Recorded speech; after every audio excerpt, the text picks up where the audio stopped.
Hello student, we will start our new topic, that is from paper 3 unit 4 point number 4.4 frog culture. So अभी तक हमने fish culture, fish culture and then prawn culture, ऐसे culture के बारे में ज़्यादातर सुना है बिकॉज उनकी डिमांड इंडिया में ज़्यादा है उसके वजह से. लेकिन फ्रॉग कल्चर ये हमने इंडिया में आज तक नहीं सुना.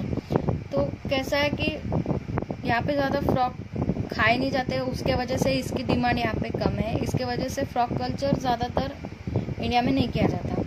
सो इसका कल्चर ज़्यादातर होता है यूएसए में. यूएसए में इसका कल्चर होता है. Then it is belongs to the carnivorous group.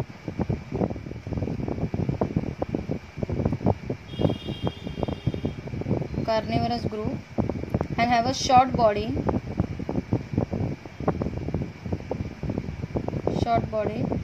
tailless. Okay, and it is amphibian.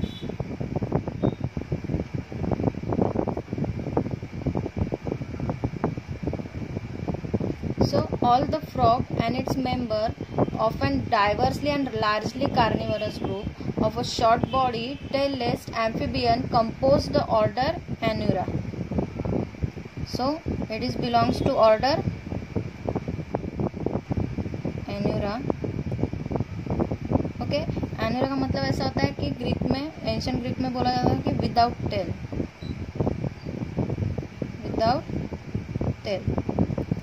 So the oldest fossil, that is protofrog. Okay, fossil that is protofrog. It is appeared in early Triassic of Madagascar. Okay, it is appeared in the earlier fossil was appeared in the Triassic of Madagascar. Then the frog are widely distributed. Okay, frog हर जगह पे पाए जाते हैं. ऐसा कोई मतलब ऐसे कोई कंट्री या कोई ऐसा देश, कोई भी ऐसी सिटी नहीं होंगी कि जहाँ पे फ्रॉग नहीं मिलते होंगे. It is found from all the tropics to the subarctic region, but the greater concentration of the species diversity is in the tropical rainforest. Okay, greater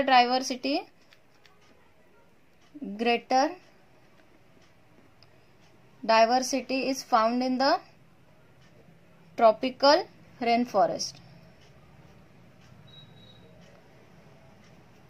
So again they are also one of the 5 most diverse vertebrate order. 5 most diverse vertebrate order. Okay, so the wartsy frog species tend to be called as a throats. Okay, the warty frogs called as the toads.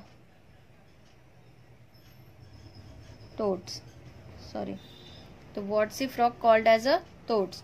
But कैसा होता है कि हर एक toads को हम frog बोल सकते हैं. Okay, हर एक all the toads can be called as the frog. Okay, सभी toads को हम frog बोल सकते हैं. But all the frogs are not toads. Okay, सभी toads को हम frog बोल सकते हैं, but सभी frog को हम toads नहीं बोल सकते. जो ज्यादातर wartsy, that is मस्सा जो होता है ना, जिसको warts बोलते हैं, अगर ऐसे टाइप का स्ट्रक्चर किसी फ्रॉग में होगा तो वो फ्रॉग को क्या बोलते हैं? टोड्स बोलते हैं.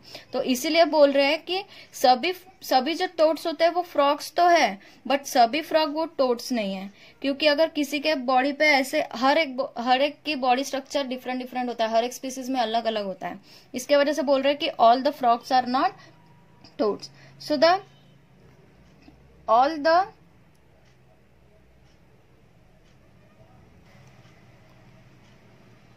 frogs are not toads. So an adult frog has a snout, body, protruding eye, anteriorly attached tongue, limb folded and tail is not present. Okay, so adult जो होता है they have a stout body, protruded eye, जो उनकी आंखें होती है वो थोड़ी बाहर होती है, then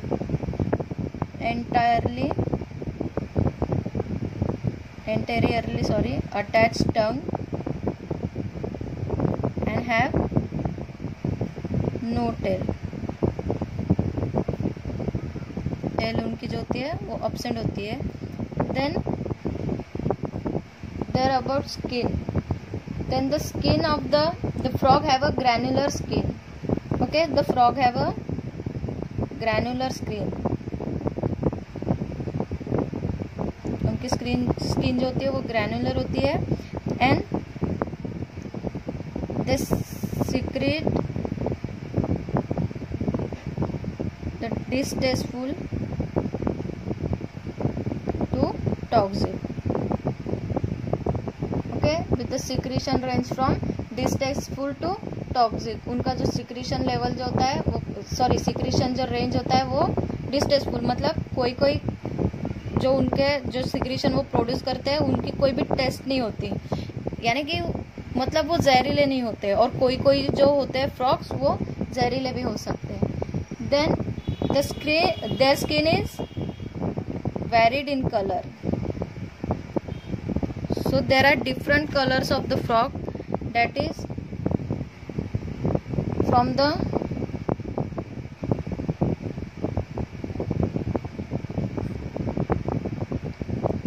well camouflage, dappled brown. Okay, well camouflage, dappled brown, then gray, green, bright red, yellow and black. Okay, so उनका स्किन जो कलर होता है वो कैसे होता है कि वेल्ड कोमोफ्लेज डैपल ब्राउन. अब कोमोफ्लेज यानी उसका मीनिंग क्या होता है कि मतलब कि वो जहाँ पे भी जाएंगे, जो सराउंडिंग में जाएंगे, जैसे गिरगिट का सुना है ना, वो जहाँ पे भी जाता है वही रंग बदलता है. जैसे वो पेड़ पे होगा तो वो ग्रीन कलर का हो जाएगा, अगर पत्थर पे आएगा तो ब्राउन कलर का हो जाएगा. तो वैसे ही सेम ये भी वैसे ही होता है कि जो it colours in which an animal colours और a shape matches is surrounding and make it defective to be spotted. Okay, उनको ढूंढना मुश्किल हो जाता है, वो ऐसा कलर चेंज कर लेते हैं, उनको ही बोलते हैं कैमोफ्लेज. और डैपल्ड ब्राउन यानी द मार्क स्पॉट. ओके, जो छोटे छोटे स्पॉट उनके बॉडी पे ऐसे ब्राउन कलर के होते हैं. सो और वो ग्रे भी होते हैं, may be green, bright red, yellow और ब्लैक. सो ये कलर्स मेन पर्पस क्या होता है इस कलर का कि to show the toxicity and words of predator.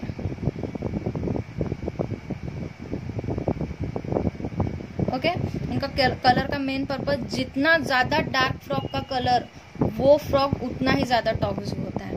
जितना ज्यादा डार्क कलर रहेगा, जैसे कि एग्जांपल ग्रीन एकदम डार्क ग्रीन रहेगा या फिर ब्राइट रेड एकदम ज्यादा रेड कलर का है, तो वो फ्रॉग जो होता है वो उतना ही ज्यादा टॉक्सिक होता है. तो मेन पर्पस क्या होता है उनके कलर का, टू शो द टॉक्सिसिटी और उनके प्रेडिएटर्स को दूर रखने में, ताकि वो उन पर अटैक नहीं कर सके. इसके लिए उसके वजह से उनके इसमें ऐसा कलर होता है.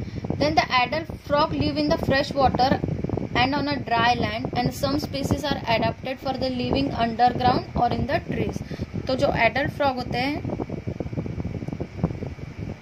वो कहाँ पे, fresh water में, fresh water और dry land, या फिर some species जो होते हैं वो underground रहते हैं बिल बना के, और some species होते हैं वो ट्रीज पे रहते हैं. Okay, so now next is they lay the eggs in the water. Lay the eggs in water, वो अपने अंडे कहाँ देते हैं, वाटर में देते हैं. And the eggs hatches into aquatic larvae called tadpole, that the tadpole have the tails and the internal gill. अब जब ये एग्स हैचेस होते हैं, they converted into tadpole and the tadpole consists of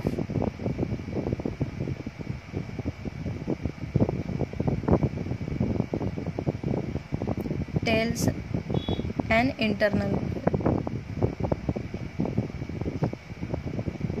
okay, tail और internal gills रहेंगे, present रहेंगे उसमें.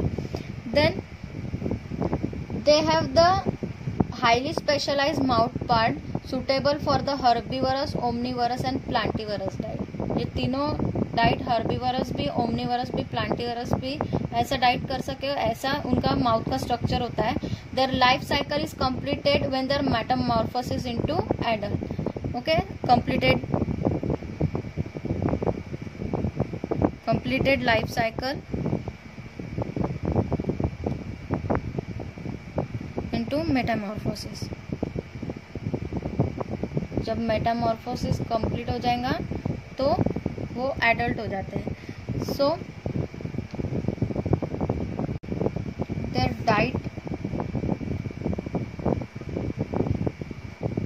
diet consists of small invertebrate,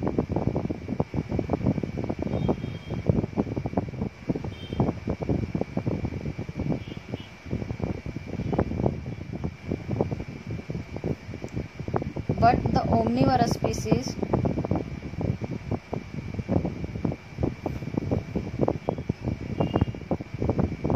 exist and feed on plant matter.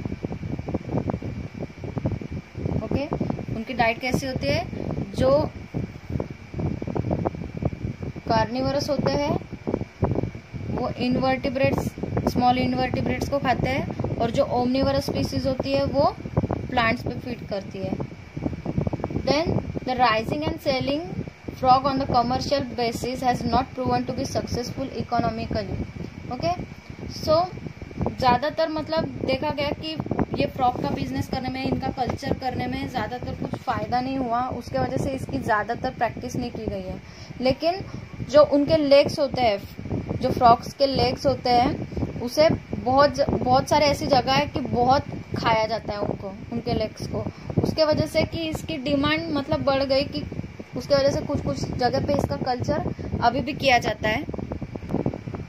सो इनको कल्चर करने में भी ज़्यादातर बहुत खर्चा आता है, क्योंकि पूरा पॉन्ड से लेके उनका फीडिंग से लेके सब हमको प्रिपेयर करना पड़ता है. उसके वजह से ये कल्चर भी करेंगे तो बहुत ज़्यादा एक्सपेंसिव है. इसके वजह से भी इसकी प्रैक्टिस ज़्यादातर देशों में नहीं की जाती. और कुछ कल्चर ऐसे भी है कि वो डायरेक्टली जहाँ पे पानी की अवेलेबिलिटी ज़्यादा होती है, मतलब जैसे कि पॉन्ड वगैरह या फिर कोई भी जहाँ पे रिवर वगैरह हो, ऐसे साइड में एक शोर लाइन एरिया सिलेक्ट करके ऐसी जगह पे भी फेंस वगैरह लगा के ऐसी जगह पे भी उनका कल्चर किया जाता है, या फिर इंडोर कल्चर भी किया जाता है. लेकिन इंडोर कल्चर करने में ये प्रॉब्लम है कि उनके फीड के लिए, उनके पॉन्ड के डेवलपमेंट के लिए बहुत ज़्यादा मतलब इन्वेस्टमेंट करना पड़ता है. उसके वजह से इसकी प्रैक्टिस थोड़ी कम की जाती है. Then next is the edible frog.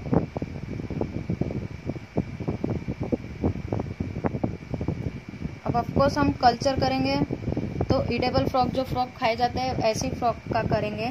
So there are the number of the species of the frog including green frog,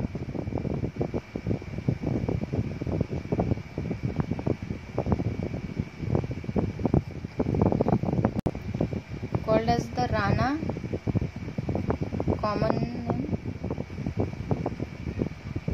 calminthus. Okay, green frog is called as the rana calminthus. Then leopard frog, that is called as rana pipiens. Then next is the pickerel frog, that is called as the rana. Palastis,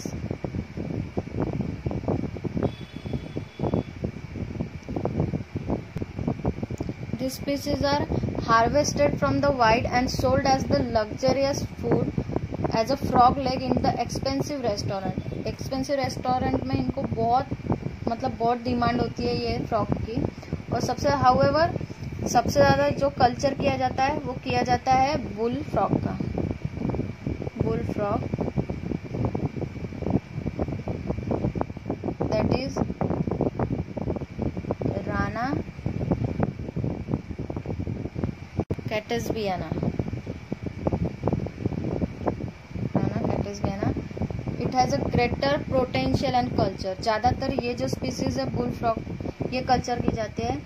it is commonly also called as the giant frog.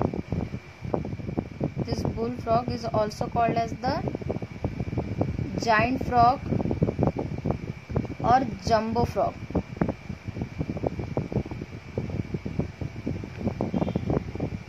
It is belongs to the native of American species, North American species, native of North American species, and oftenly reaches about 8 inches in the body length.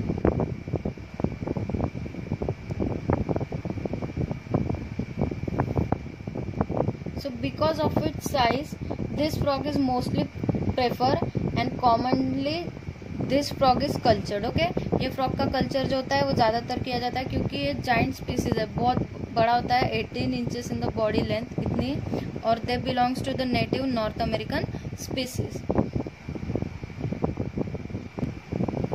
Then next is the breeding and life cycle. Breeding and life cycle. अब ये bull frog इसका ज़्यादातर culture किया जाता है, इसके वजह से हम इसकी ब्रीडिंग लाइफ साइकिल और कल्चर के बारे में देखेंगे. Okay, so the bull frog lay their egg in the shallow standard water during the spring season. Okay, bull frog ले their eggs in the shallow standing water during the spring season, that is from the April to May. Okay, ये season में ये eggs ले करते हैं. Then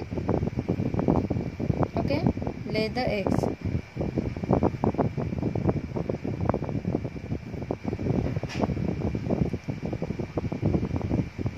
The large floating jelly-like egg mass produced by the single female may cover an area of about 3 to 5 feet square and included from 10,000 to 25 individual eggs. Okay, so इनके जब eggs ले करते हैं तो कैसा jelly-like, एक floating jelly-like structure, large floating jelly-like structure.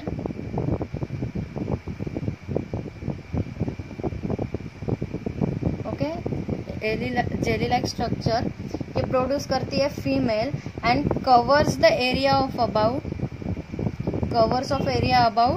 3 to 5 feet square. Okay, इतना area cover कर लेती है जब वो एग्स ले करती है. और इतने एरिया में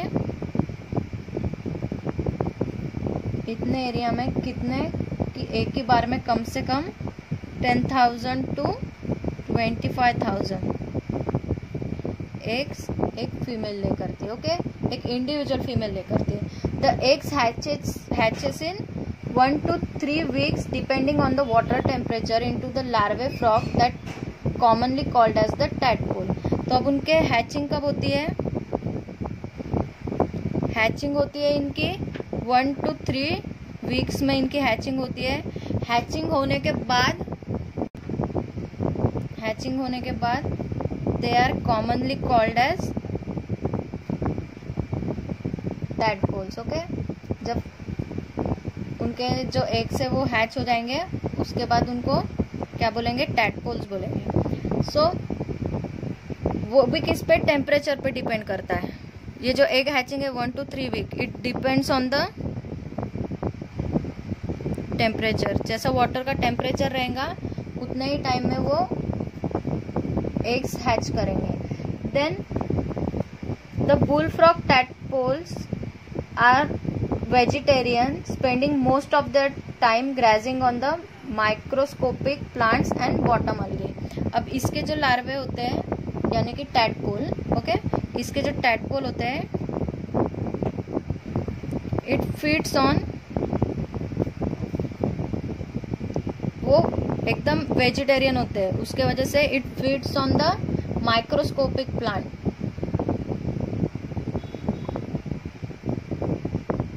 एंड बॉटम अलगे।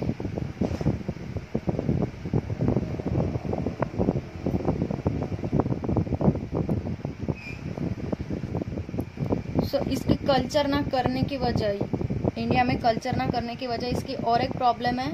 अभी हमने ब्रीडिंग तो देखे, लेकिन इसकी जो ग्रोथ होती है वो एकदम स्लो होती है। ओके, ये भी इसका एक मेजर प्रॉब्लम है कि इसका कल्चर ज़्यादातर बहुत कम देशों में प्रैक्टिस किया जाता है। तो अब स्लो ग्रोथ के बारे में देखेंगे। So the frogs and the other amphibians are the cold blooded animal that grow slowly into a particular described tail for the farming. Okay, frogs जो होते हैं वो frogs and other amphibians,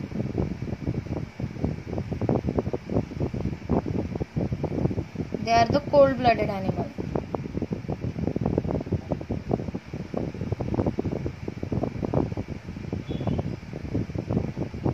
that's why they grow slowly. Okay, ये cold blooded animal है, इसकी वजह से उनकी जो ग्रोथ होती है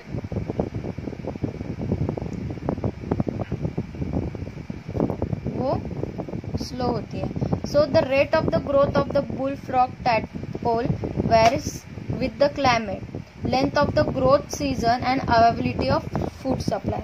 अब जो बुलफ्रॉग है उनकी जो ग्रोथ है वो मैंने पहले भी बोला था कि टेम्परेचर के ऊपर डिपेंड है, देन सीजन के भी ऊपर डिपेंड है, और जो उनको फूड दिया जा रहा है, ओके, जो उनको फूड दिया जा रहा है, जो उनको फीड किया जा रहा है उसके ऊपर भी टोटली डिपेंड होता है उनकी ग्रोथ के लिए। So even in the temperate climate it may takes a year और a more than transforming a tadpole into a young bullfrog. एक से 1.5 साल लगता है फुल्ली बुलफ्रॉग ग्रो होने में। ओके, 1 से 1.5 साल लगता है फुल्ली बुलफ्रॉग ग्रो होने में। Then it also take another year or more is required to produce a matured or marketable size bullfrog। जब तक जो साइज में हमको मार्केट में सेल करना है, ऐसे साइज में पहुंचने के लिए फिर और भी 1 से भी और ज्यादा भी साल लग सकते हैं। सो therefore in the middle latitude state like Virginia, the development from frog to the mature bullfrog of a harvestable size may take over 3 years even under in the idle condition। तो ओके, जो Virginia है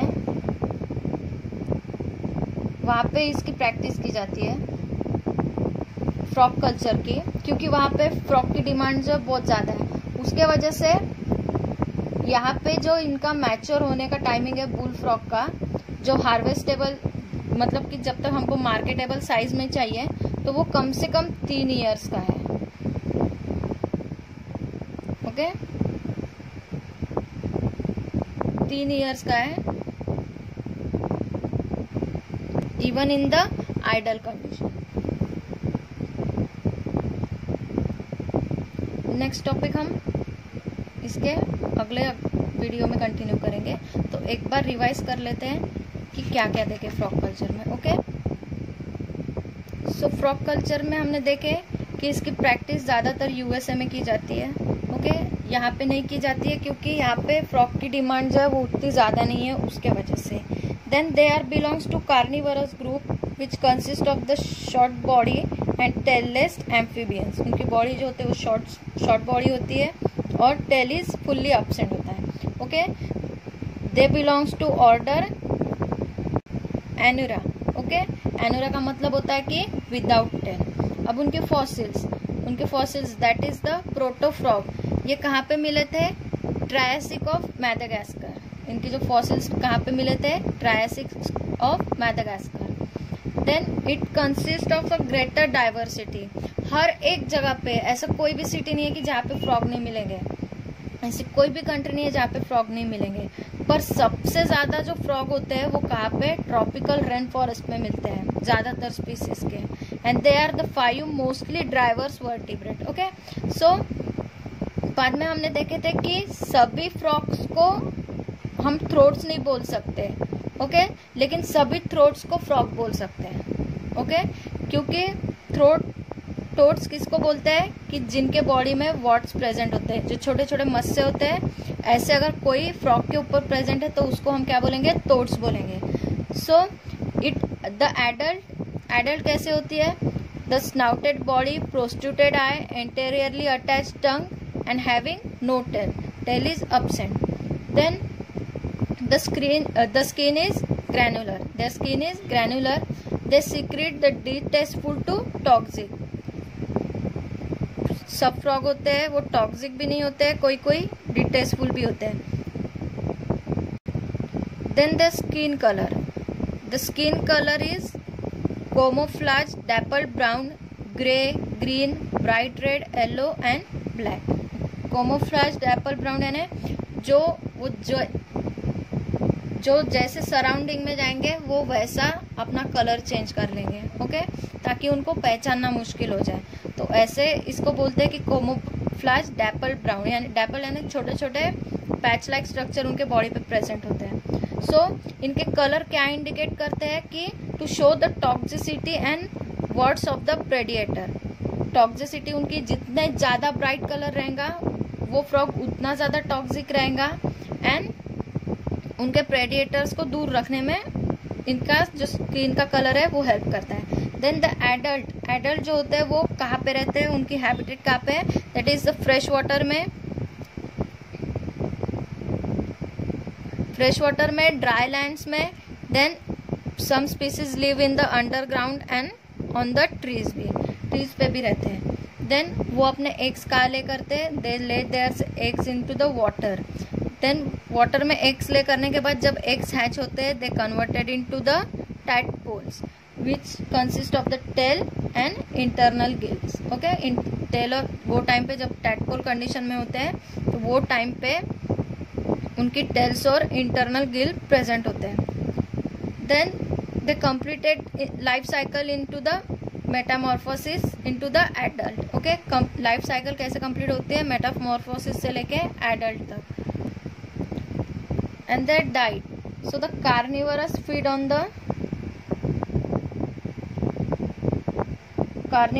on the small invertebrates. Okay, and the omnivorous feed on the plant matter. Okay, जो carnivorous रहेंगे वो invertebrate पे feed करेंगे और जो ओमनिवरस रहेंगे वो प्लांट मैटर में फीड करेंगे। Then next is the edible frog. कौन से फ्रॉग खा सकते हैं? That is the green frog, that is clamitans. Then second is the leopard frog, that is the Rana pipiens. Next is the prickled frog, that is Rana palustris. And next is the bull frog, that is the Rana catesbeiana. So this bullfrog is commonly called as the giant frog or jumbo frog. So why it is called? Because it is very big in size. ये इसका size बहुत ज़्यादा बड़ा होता है, that is up to 8 inches. इसके वजह से इसको जाइंट फ्रॉग और जंबो फ्रॉग भी कहा जाता है. सो इसका साइज ज़्यादा होने के वजह से ये इसी का बुल फ्रॉग का जो कल्चर है वो ज़्यादातर किया जाता है. सो इसी के बारे में इसकी breeding and life cycle. So the bull frog they lay their eggs in the shallow standing water in the spring season, that is from the April to May. Okay. So जब एग्स ले करती है female तो it is a large floating jelly like structure, okay. Large floating jelly like structure एक produce करती है water में। It covers up to 3 to 5 feet square, okay. इतने area में वो अपने एग्स ले करती है और एक ही साथ में वो कितने 10,000 से लेके 25,000 इतने एग्स वो ले करती है। देन एग्स ले करने के बाद जो हैचिंग है वो उनकी एग्स की हैचिंग जो है वो 1 to 3 वीक में उनकी हैचिंग हो जाती है and they from the egg they are converted into tadpole. So ये कन्वर्ट होने के लिए it is totally depend upon the temperature. फिर एक बार टैडपोल में कन्वर्ट हो गए तो फिर वो टैडपोल एकदम से वो वेजिटेरियन होते हैं, उसके वजह से वो microscopic plant and the bottom algae इस पे फीड करते हैं।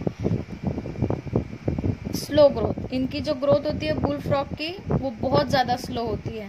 सो the frogs and the other amphibians are the cold blooded animal. Cold blooded animal होने के वजह से इनकी जो ग्रोथ है वो एकदम से स्लो है। सो बुल फ्रॉग को ग्रो करने के लिए बराबर से टेम्परेचर, सीजन भी बराबर और उसका खाना वो भी बराबर उसको देना पड़ता है। फिर भी इतना सब करने के बाद भी वो कम से कम उन्हें ग्रो होने में, फुल्ली ग्रो होने में 1 ईयर लगता है। तो वर्जीनिया में इसकी प्रैक्टिस की जाती है ये फ्रॉग की कल्चर की।